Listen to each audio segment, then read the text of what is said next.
Good morning guys, quick review lang tayo, quick video. Welcome to 5th generation Hobby Shop. Shoutout po natin si Sir Marlon. Sir, welcome to 5th generation Hobby Shop. Ito po ang ating i-review ngayon ay Glock 17 Glock 17 4 series.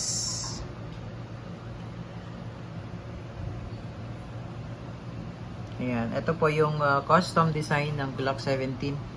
Basta 4 series po. Ayan, naka-magwell na siya, naka-stippled grip, Punisher skull design on backplate, naka-fiber optic sight, cut-on slide, Picatinny rail for flashlight. Ayan, so ito siya, naka-custom design na siya. Glock 17 pa rin siya. And Glock 17 4 series with tactical WAM, made in Taiwan. Pero naka-custom design siya. Ayan, naka-magwell na siya, naka fiber optic sight. So ito yung magazine niya, 24+1 capacity. Ito yung kanyang gas, Pop Dino number 12 green gas. Ito naman po yung kanyang bala, 4,000 shots. There's a freebies. Ayan. Silver slide, black frame, metal slide, polymer frame.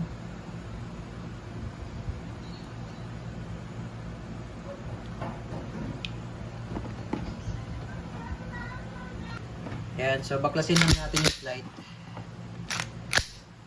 Pag magbabaklas kayo ng slide, kailangan wala pong magazine. Tapos kasan nyo muna one time. Tapos ito, disassembly latch, sabay pong ibababa.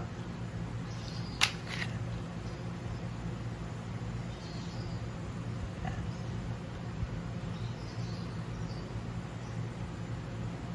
Pagbabalik,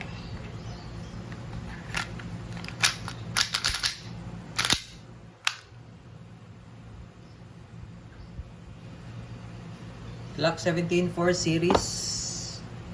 Pagod tayo ng bala.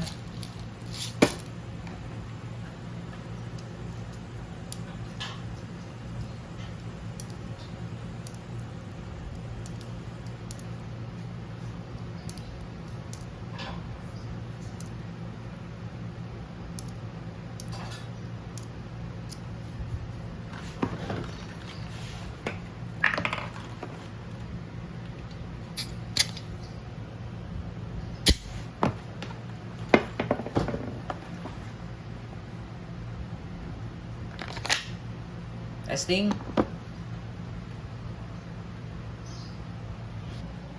Firing.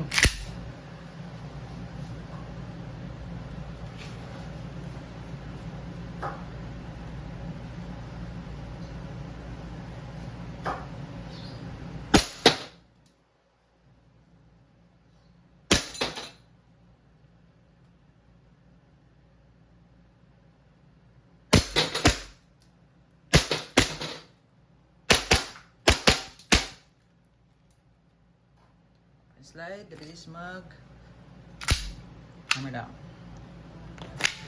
Glock 17 4 series, custom design ng Glock 17 ng WE.